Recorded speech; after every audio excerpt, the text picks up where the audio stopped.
हाँ तुम मुझे यूं भुला न पाओगे, जब कभी भी सुनोगे गीत मेरे, संग संग तुम भी गुनगुनाओगे, हाँ तुम मुझे यूं। नमस्कार, स्वागत है आपका हमारे इस विशेष कार्यक्रम में। संगीत जगत की महान क्षति, सबसे बड़ी क्षति कहूँगा मैं इसे, लता मंगेशकर के रूप में हुई है। लता जी का जाना निश्चित तौर पर दुखदायी है। लता मंगेशकर का इंदौर से गहरा नाता रहा है। लता जी का जन्म इंदौर में हुआ। इंदौर की तमाम सारी यादें उनके बचपन की इंदौर से जुड़ी हुई हैं। स्वरांजलि कार्यक्रम के माध्यम से हम लता जी को श्रद्धांजलि देने का प्रयास कर रहे हैं और हमारे साथ मौजूद हैं इंदौर की जानी मानी गायिका शीतल अत्रे। शीतल जी, स्वागत है आपका हमारे इस कार्यक्रम में। नमस्कार सर, धन्यवाद। शीतल जी, लता जी का इंदौर से गहरा नाता रहा है। मैं चाहता हूं कि इस कार्यक्रम की शुरुआत लता जी के किसी गीत के साथ कीजिए आप। जी बिल्कुल। लता जी को श्रद्धांजलि तो हम सब दे रहे हैं, लेकिन मैं हमारे सभी दर्शकों को कहना चाहूँगी कि वो भौतिक रूप से गई हैं, लेकिन वो अमर हो चुकी हैं उनके गीतों के द्वारा, और वो इतना बड़ा साम्राज्य छोड़ के गई हैं अपने गीतों का हमारे साथ कि कभी हम उनको ये कह ही नहीं सकते कि वो चली गई हैं। निश्चित तौर पर उन्हें स्वर कोकिला इसीलिए कहा जाता है। बिल्कुल जी।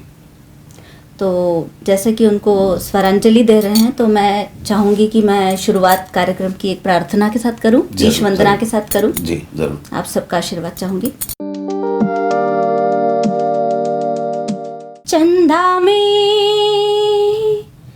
तुम्हें तो भरे हो चांदनी, सूरज में उजाला तुम्हीं से, ये गगन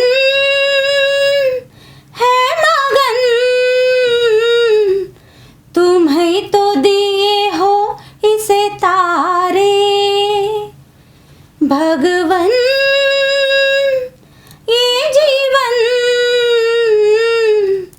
तुम्हें ना सवारोगे तो क्या कोई सवारे, ओ पालनहारे निर्गुण और न्यारे, तुमरे बिन हमरा कौनो नहीं, हमरी उलझन सुलझाओ भगवन, तुमरे बिन हमरा कौनो नहीं, ओ पालनहारे निर्गुण और न्यारे, तुमरे बिन हमरा कौनो नहीं, तुमरे बिन हमरा कौनो नहीं। बहुत खूब। एक बात तो निकलकर सामने आती है जी। लता जी के बिना इस संगीत की दुनिया में कुछ भी नहीं है। हकीकत भी यही है। स्वर कोकिला उन्हें इसीलिए कहा जाता था। तमाम सारे अवार्ड्स उनके नाम पर हैं, लेकिन बात यही ख़त्म नहीं होती। लता जी के जाने के बाद फिल्म इंडस्ट्री की बात करें, संगीत जगत की बात करें, तो शून्य सा पैदा हो गया है। तमाम सारे गायक आज भी आते हैं, लेकिन वे किसी एक गाने से पॉपुलर होते हैं, उसके बाद वे मुकाम वो हासिल नहीं कर पाते, लंबे समय तक नहीं चल पाते। क्या कहते हैं उसके पीछे क्या कारण है? समझती हूँ कि नवोदित गायकों के बारे में भी कहना चाहूँगी कि वो भी अच्छा काम कर रहे हैं, पर जो लता जी की गायकी में जो भाव उतर के आते थे, और उसमें एक ख़ास बात आप देखिए कि वो उन्होंने कभी शादी नहीं की, घर नहीं बसाया, लेकिन जब उन्होंने कभी लोरी भी गाई होगी तो उसमें वो एक वात्सल्य वाले भाव जो माँ के होते हैं वो उस लोरी में आपको सुनाई देंगे। अगर वो कोई बहुत रोमांटिक सॉन्ग उन्होंने गाया होगा तो एक प्रेमी प्रेमिका के बीच का जो एक बॉन्डिंग होती है, या प्रेमिका के अंदर एक प्रेमी के लिए जो मन में भाव होते हैं, वो बराबर आपको उन गानों में झलकते हुए नज़र आ जाएंगे। या गज़ल गाई होगी तो वो उसी उन्होंने खूबी से गाई होगी। तो जो नवोदित गायक गायिकाएं हैं वो एक या दो गाने गाकर पॉपुलर तो हो जाते हैं, पर वो सारी चीज़ें उनके अंदर आना बहुत मुश्किल है, क्योंकि लता जी होना कोई आम बात, सरल बात नहीं है। बहुत सारे जन्म लेने के बाद भी कोई लता जी नहीं बन सकता, तो वो एक ही थी और एक ही रहेंगी हमेशा।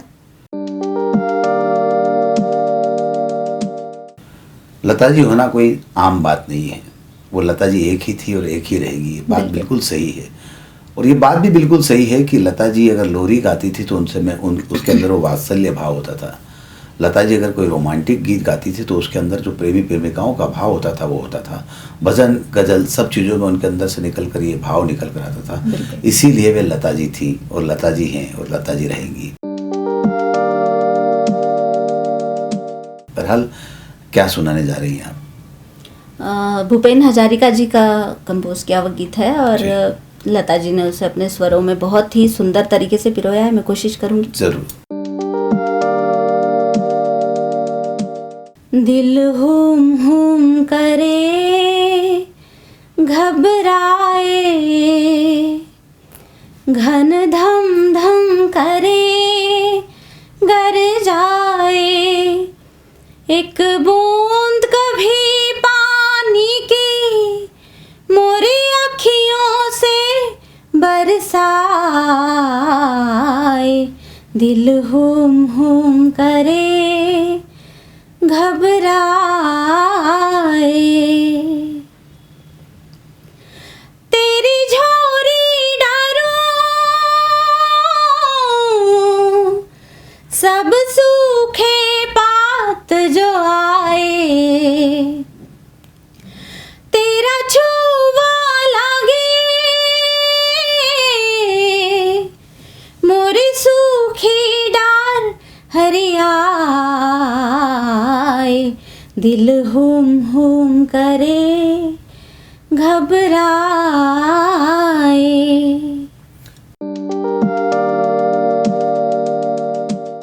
क्या बात है। भूपेन हजारिका एक बड़ा नाम थे। उनका कंपोज किया हुआ गीत लता जी की आवाज़ में भी आपने सुना। भूपेन हजारिका ने भी इस गीत को गाया था और उस गीत के भाव जो थे और उस गीत को उन पर भी फिल्माया गया था। तो काफ़ी गीत काफ़ी फेमस हुआ था और काफ़ी अच्छे से उन्होंने गाया भी था। बहरहाल लता जी इंदौर की बेटी थी जी। इंदौर शहर की बात करें तो यहाँ संगीत रसा बचा है लोगों में। बिल्कुल। क्या कहती हैं इसको लेकर, और इंदौर से होने के बाद लता जी ने इस मुकाम को हासिल किया, क्या लगता है? मुझे लगता है कहीं इंदौर की या मध्य प्रदेश की मिट्टी में ही वो बात है कि जैसे किशोरदा जैसे और लता जी जैसे बड़े बड़े महान कलाकार जो निकले हैं यहाँ से, तो इंदौर की मिट्टी में वो कहीं ना कहीं वो बात है। तो लता जी यहाँ से निकली और फिर उन्होंने वो ऊंचा मुकाम हासिल किया। लेकिन अभी भी जो इंदौर वासी हैं वो संगीत को लेके उनका जुनून, उनका शौक़ आप अगर देखेंगे तो जो गायक नहीं भी हैं या जो केवल संगीत का शौक़ भी रखते हैं तो वो उस कदर संगीत के प्रति दीवानगी उनकी दिखती है कि आप आए दिन सभागृहों में या संगीत के जलसों में कहीं भी जाएंगे तो आपको बराबर ऐसे लोग दिखेंगे जो जिनका दिन या जिनकी दिनचर्या जो है वो संगीत भी उनकी दिनचर्या का एक अंग है, वो उसके बगैर रह ही नहीं सकते हैं। तो इंदौर की मैं कहूँगी कि मिट्टी में ही वो कहीं ना कहीं खुशबू है संगीत वाली, कि यहाँ जितने भी लोग हैं वो उनके अंदर वो चीज़ ब्लड में आ चुकी है। वो संगीत के प्रति दीवानगी उनके अंदर जन्म से ही है। इंदौर की मिट्टी में ही ऐसी कुछ बात है, इंदौर शहर के अंदर ही कुछ ऐसी बात है। संगीत के चाहने वाले यहाँ पर काफ़ी संख्या में हैं। लेकिन एक चीज़ और निकल कर आई है कि शहर सफाई पसंद है। 5 साल लगातार सफाई के अच्छे सर्वश्रेष्ठ सब स्वच्छ शहर का अवार्ड जीत चुका है जी। तो इंदौर की मिट्टी में जुनून है, इस बात को माना जा सकता है। इंदौर की मिट्टी में एक जज्बा है, इंदौर के लोगों में एक हौसला है कुछ नया कर गुजरने का, और उसी की वजह से इंदौर तमाम सारे अपने दूसरे कामों में भी एक अच्छा मुकाम हासिल करता है। बहरहाल संगीत की ही बात पर हम वापस आते हैं जी। आपने कहा कि लता जी जब गाती थी तो एक अलग वात्सल्य भाव होता था अगर वो लोरी गाती थी, बाकी भी तमाम सारी बातें निकल कर आती थी। आज का युवा क्या थोड़ा सा मूल संगीत यानी कि शास्त्रीय संगीत से भटक रहा है, ऐसा लगता है आपको? देखिए चीज़ें बहुत कहते हैं ना फास्ट जो ज़माना है, स्मार्ट सिटी और ये जितना भी हमारा नई जनरेशन है, इनको सब चीज़ें फास्ट चाहिए। तो शास्त्रीय संगीत के लिए बहुत ठहराव और बहुत ज़्यादा मैं कहूँगी गंभीरता की और बहुत धैर्य की ज़रूरत है। तो वो धैर्य कहीं अभी नई जनरेशन में हमको दिखाई नहीं देता। उनको सारी चीज़ें बहुत जल्दी जल्दी करनी होती है या शॉर्टकट में करनी होती है। तो शास्त्रीय संगीत का कोई शॉर्टकट है ही नहीं। उसको सीखते सीखते पूरा जन्म भी बीत जाए, मतलब मैं भी सीख रही हूँ पर मुझे अभी तक कहूँगी कि मुझे कुछ भी नहीं आया है। मेरी गुरु हैं वैशाली ताई, तो मैं कुछ भी नहीं सीख पाई हूँ अभी तक भी।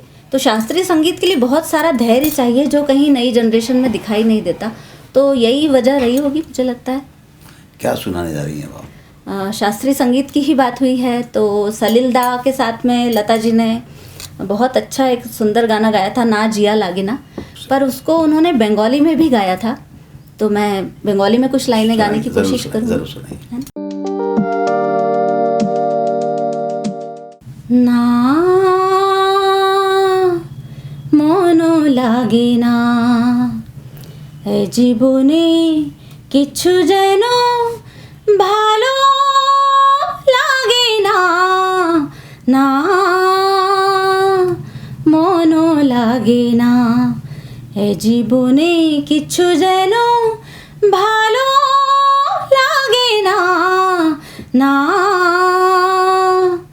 মনো লাগে না।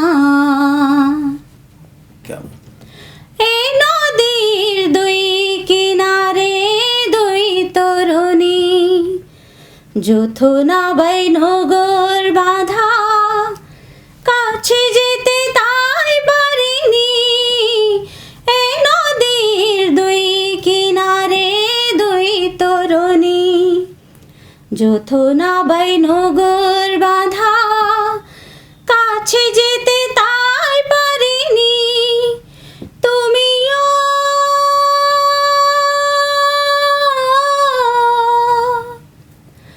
তুমিও পার থেকে তাও সরণি, না जिया लागे ना तेरे बिना मेरा कहीं जिया लागे ना, ना मोनो लागे ना, ना।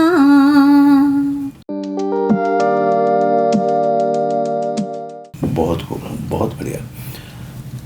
गायक कलाकार, अच्छे गायक कलाकार की पहचान यही होती है, उसका कमांड संगीत पर होता है, उसका कमांड भाषा पर ज़रूरी नहीं है, उसकी गायकी से सारी चीज़ें पता लगती है। और वही चीज़ शीतल अत्रे जी में निकल कर आई है। शीतल जी, क्या लगता है संगीत के क्षेत्र में जो उतार चढ़ाव, आप भी पुराने से लंबे समय से गा रही हैं, जो उतार चढ़ाव, जो डिजिटाइजेशन हुआ है, उससे कुछ गायकी की क्वालिटी में फ़र्क पड़ा है? गायकी की क्वालिटी में तो नहीं, मैं कहूँगी कि जो नई चीज़ें या नई टेक्नोलॉजीज आई हैं उसकी वजह से कहीं ना कहीं मूल जो गायकी का स्वरूप है, जैसे अभी बिना संगीत के हम गा रहे हैं लेकिन कुछ कुछ ऐप्स आ गए हैं या कुछ ऑटो ट्यूनिंग वाली चीज़ें हो गई है, तो कहीं वो बात नहीं रह गई मेहनत वाली। जो एक मेहनत करके गायक अपनी गायकी को सबके सामने एक प्रदर्शन करता है, और आप अगर उस गायकी में ऑटो ट्यूनिंग कर दें या कुछ ऐप्स के ज़रिए उसको फ़िल्टर कर दें, जैसे आजकल लोग फ़ोटो फ़िल्टर करके जो है बिल्कुल अपने मूल स्वरूप से कुछ अलग ही दिखाई देते हैं, तो वही चीज़ें आजकल गायकी में जब देखने को मिलती है तो मन में दुख होता है कहीं ना कहीं कि जो हमारे पुराने लेजेंड्स थे जिन्होंने इतनी मेहनत, लता जी जैसे लोगों ने इतनी मेहनत के बाद वो मुकाम हासिल किया और अपने आखिरी जब तक भी वो गाती रही तब तक भी उन्होंने उसी मेहनत के साथ गाया। तो जो टेक्नोलॉजी है उसकी वजह से वो मेहनत कहीं साइड में हो गई है, क्योंकि उसके ऑप्शंस कई सारे मिल गए हैं लोगों को कि ठीक है थोड़ा बेसुरा हो गया, उसमें फ़िल्टर डाल दिए या ऑटो ट्यूनिंग कर दी, तो वो मन को दुखी करता है कहीं ना कहीं। सही बात है। इसका एक अच्छा उदाहरण है मैट्रिमोनियल साइट। बिल्कुल, फोटो और हकीकत में लंबा अंतर होता है। तो आप देख सकते हैं ना फिर उसके बाद में जो प्रभाव आते हैं कि पुराने ज़माने में तलाक जैसी चीज़ों का नाम भी लेना बहुत बुरी चीज़ होती थी, और अभी आप देखेंगे कि शायद 1-2 महीने में ही अलगाव वाली चीज़ें देखने को आती हैं, तो कहीं ना कहीं वही उसके लिए जिम्मेदार है। सही बात है। तो शीतल जी, चलते चलते आखिरी में आप लता जी के लिए कौन सा एक गीत गाना जा रही हैं? शंकर जयकिशन जी की कंपोजिशन है और लता जी ने गाया है इसे।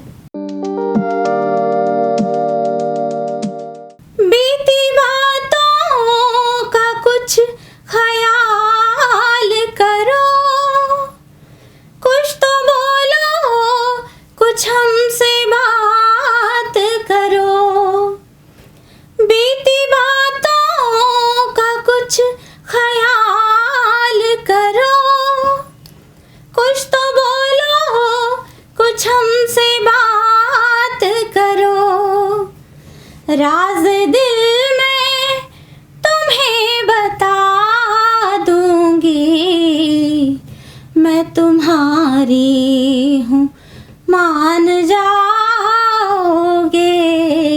हाँ तुम मुझे यूं भुला न पाओगे, जब कभी भी सुनोगे गीत मेरे, संग संग तुम भी गुनगुनाओगे।